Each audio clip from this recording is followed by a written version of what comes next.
श्री राधा मेरी स्वामिनी, मैं राधे जू को दास, और जन्म जन्म मोहि दीजियो श्री वृंदावन को वास। श्री वृंदावन सोवन नहीं, और नंद गाव सो गाव, और बंसी वट सो वट नहीं, श्री कृष्ण नाम सो नाम। बोलिए कृष्ण कन्हैया लाल की जय, राधा अलबेली सरकार की जय। आइए हनुमंत जी विराजिए। आइए हम सभी श्रीमद् भागवत महापुराण रूपी ज्ञान गंगा में प्रवेश करते हैं। ध्यान देना, ये भागवत की कथा, ध्यान देंगे, ये भागवत की कथा ऐसे ही सहज में प्राप्त नहीं होती, क्योंकि कहा गया जन्माधस्य यतो अन्व्यादितिरत्ते, चार थे स्वभिज्ञे स्वराट, तेन हृदयादि कवये मुहुहन्ते यत सूर्या। कहा ये भगवान की कथा ऐसे प्राप्त नहीं होती। महाराज, भगवान की कथा ना तो धन बल से प्राप्त होती है, भगवान की कथा ना तो तन बल से प्राप्त होती है, भगवान की कथा ना तो किसी अन्य शारीरिक बल से प्राप्त होती है। महाराज, भगवान की कथा केवल भगवान के कृपा के बल से प्राप्त होती है। अब ध्यान देना, हम कोई काम करते हैं और कोई काम बिगड़ जाए तो हम कहते हैं भगवान ने बिगाड़ दिया, और कोई काम बन जाए तो कहते हैं हमने बनाया। महाराज, यदि कोई काम बिगड़ गया तो भगवान ने बिगाड़ा, और हमने बन गया तो हमने किया। अरे ध्यान देना, यदि बिगड़ गया तो भगवान ने बिगाड़ा, और बन गया तो भी माने कि भगवान ने ही बनाया। अब देखिए, भगवान हमें सब कुछ देते हैं। महाराज, भगवान सब कुछ देते हैं, एहसास नहीं कराते। क्यों? जब एक बालक का जन्म होता है तो भगवान उसको पैदा होते ही माँ को दूध देते हैं, कुछ बड़ा होता है अन्न धन देते हैं। और यहां तो छोड़िए महाराज, भगवान, ध्यान देंगे, इतना यदि नहीं मानते, आप कहते हैं हम अपने हाथ से काम करते हैं, हम अपनी बुद्धि के द्वारा काम करते हैं, जब हम मेहनत करते हैं, जब हमें कुछ मिलता है। ध्यान देना, हाँ भैया, आप मेहनत करते हैं, आप अपनी बुद्धि चलाते हैं, अपने हाथ से काम करते हैं, लेकिन ध्यान देना, ये हाथ किसने दिए हैं? उन्हीं भगवान ने हाथ दिए हैं। चलिए, हाथ पांव सब भगवान दे देते, आंख दे देते, कान दे देते, लेकिन महाराज यदि बुद्धि में थोड़ी सी कमी कर देते तो काम कर सकते थे? नहीं। इतना तो शुक्रिया अदा करें कि भगवान आपके द्वारा दी हुई बुद्धि के द्वारा हम ये काम कर रहे हैं। ध्यान देना, भगवान की कथा मैंने बताया कि ना तो धन बल से प्राप्त होती है, ना तो तन बल से प्राप्त होती है। भगवान की कथा केवल भगवान की कृपा के बल से प्राप्त होती है। कल हमने सुना कि महाभारत का प्रसंग हुआ। महाराज, ध्यान देना, भगवान शिक्षा देते हैं महाभारत के माध्यम से। अब ध्यान देना, ये बताइए सबसे बड़ा भाग्यशाली कौन है? जिसे भगवान का दर्शन हो गया, क्या वो भाग्यशाली है? बताएं। जिसे भगवान का दर्शन हो गया वो भाग्यशाली है? कहा नहीं, भगवान का दर्शन हो गया वो भाग्यशाली नहीं है। तो कहा कैसे? कहा ध्यान देना, भगवान का दर्शन तो रावण को भी हुआ था, भगवान का दर्शन तो कंस को भी हुआ था, भगवान का दर्शन तो मेघनाथ को भी हुआ था, और भगवान का दर्शन तो कुंभकर्ण को भी हुआ था। तो महाराज भगवान के दर्शन होने से बस भाग्यशाली नहीं है। तो कहा भाग्यशाली कौन है? ध्यान देना, अच्छे परिवार के मिल जाने से भाग्यशाली नहीं है, अच्छा व्यापार मिल जाने से भाग्यशाली नहीं है, बहुत सारा धन है तो वो प्राणी भाग्यशाली नहीं है। भाग्यशाली कौन है? तो कहा जिसको भगवान की कथा प्राप्त हो जाए, जिसको भगवान का कीर्तन प्राप्त हो जाए वो भाग्यशाली है। महाराज रावण ने तपस्या की, भगवान शिव के दर्शन हुए, भगवान शिव ने आशीर्वाद दिया, लेकिन रावण को कथा प्राप्त नहीं हुई, कंस को कभी कथा प्राप्त नहीं हुई। और महाराज भगवान के दर्शन हो जाने से यदि भाग्यशाली होता तो सबसे बड़ा भाग्यशाली रावण होता। क्यों? उसने भगवान शंकर के दर्शन किए, रावण ने भगवान राम के भी दर्शन किए, और रावण ने माता सीता के भी दर्शन किए, रावण ने हनुमान जी के भी दर्शन किए, तो सबसे बड़ा भाग्यशाली रावण होता। लेकिन महाराज दर्शन से नहीं, सत्संग से ही सत्संग से ही हमारा भाग्य बनता है। और ध्यान देंगे, कल हमने कथा के माध्यम से सुना कि भगवान की जो कथा है, ध्यान देना, और भगवान की कथा कैसे मिलती है। आप चाहें कि आपको भगवान की कथा मिल जाए तो भगवान की कथा मिलने वाली नहीं है। भगवान की कथा ऐसे सहज में प्राप्त नहीं होती। कहा जन्मादत्त यत विनिवर्त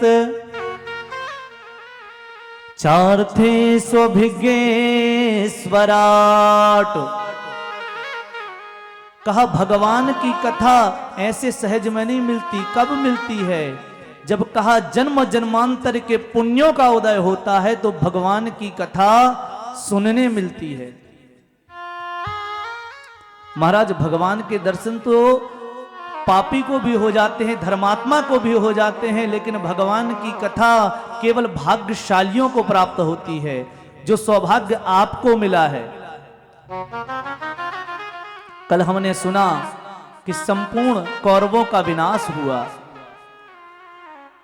महाराज ध्यान देना, ये कौरवों का विनाश क्यों हुआ?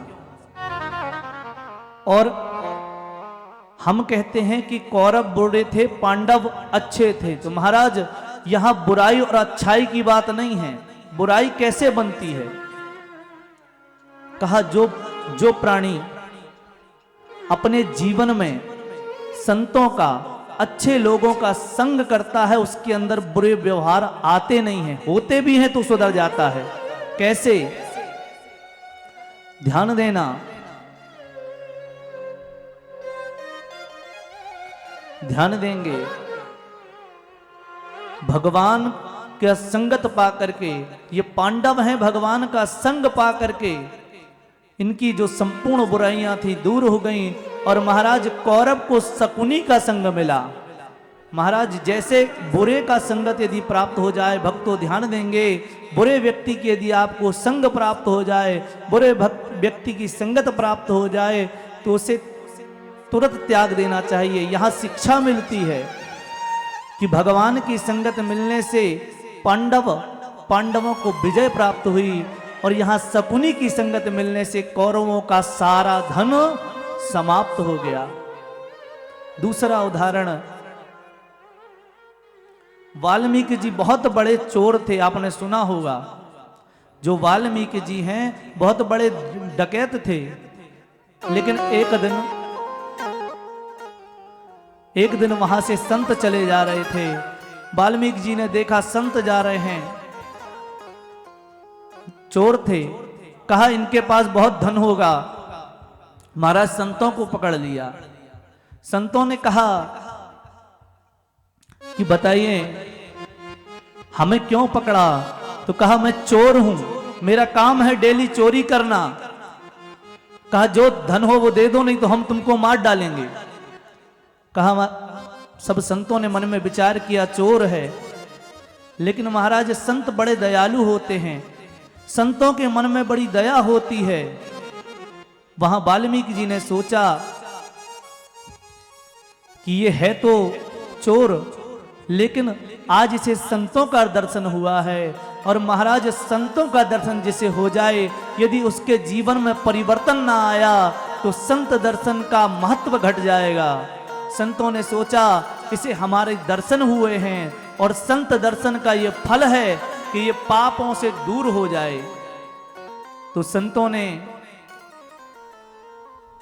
वाल्मीकि जी से कहा कि ये बताओ तुम चोरी क्यों करते हो।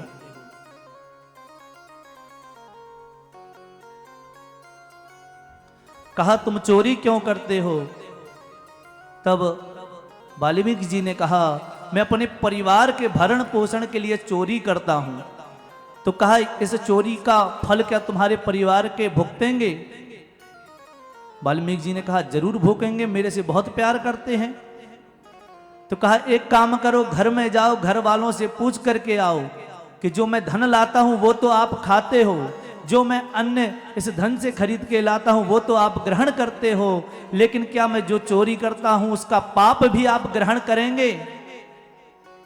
वाल्मीकि जी घर गए, घर में जाके पत्नी से पूछा, बच्चों से पूछा।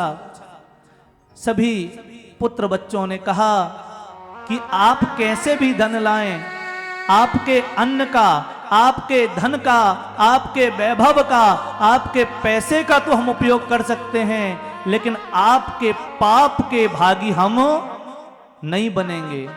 जब वाल्मीकि जी ने सुना, महाराज वाल्मीकि जी का जो अज्ञान रूपी अंधकार था वो समय समाप्त हो गया। वाल्मीकि जी संतों के पास आए। संतों ने कहा क्या हुआ। कहा महाराज पूरे परिवार ने कह दिया कि आपके धन का, ऐश्वर्य का, आपके पैसे का, आपके अन्न धन का तो हम उपयोग करेंगे, लेकिन आपके पाप के अधिकारी हम नहीं हैं, आपके पाप के अधिकारी आप खुद हैं। जब कहा आपके पाप के अधिकारी खुद हैं, वाल्मीकि जी उसी दिन से बैरागी हो गए और महाराज भगवान के कीर्तन में लग गए। तभी संतों ने उन्हें एक शब्द ब्रह्म रूप बतलाया। उन्होंने कहा तुम राम नाम का जाप करो। महाराज वाल्मीकि जी राम राम जपते जपते भूल गए कि क्या जपना है, तो राम की जगह मरा जपने लगे। लेकिन ध्यान देंगे, मरा जपने से वाल्मीकि भय ब्रह्म समाना, वाल्मीकि जी ब्रह्म के समान हो गए। तो महाराज यदि हम सही नाम भगवान का जपेंगे तो हमारा कल्याण जरूर होगा। हमने कल महाभारत की कथा सुनी। भगवान अपने भक्त विदुर के घर आए। महाराज भगवान सबरी के घर आए राम, यहां विदुरानी के घर भगवान आए। हमने भगवान की कथा सुनी, लेकिन कथा के भाव को नहीं जाना। ध्यान देना, भगवान ना धन वाले के यहां जाते हैं, न पुण्य वाले के यहां जाते हैं, न भगवान पाप वाले के यहां जाते हैं। भगवान की दृष्टि में निर्धन भी एक समान है, धनी भी एक समान है, पुण्यात्मा भी एक बराबर है और पापी भी एक बराबर है। भगवान रावण भी है तो उसे भी भगवान एक दृष्टि से देखते हैं। क्यों? ध्यान देना, यदि भगवान पापी को मारने के लिए इस पृथ्वी में पैदा होते तो महाराज शांति दूत बनकर ना जाते और ना शांति दूत भेजते। क्यों? राम रावण युद्ध के पहले भगवान ने अंगद को शांति दूत बना के भेजा। यहां पर जब महाभारत का युद्ध होना था तो भगवान स्वयं शांति दूत बन के गए। महाराज भगवान के लिए सभी एक समान हैं। आइए हम सभी, देवी जी का आगमन कुछ क्षणों में होगा। जो भी अभी तक नहीं पहुंच पाए अति शीघ्र पहुंचे।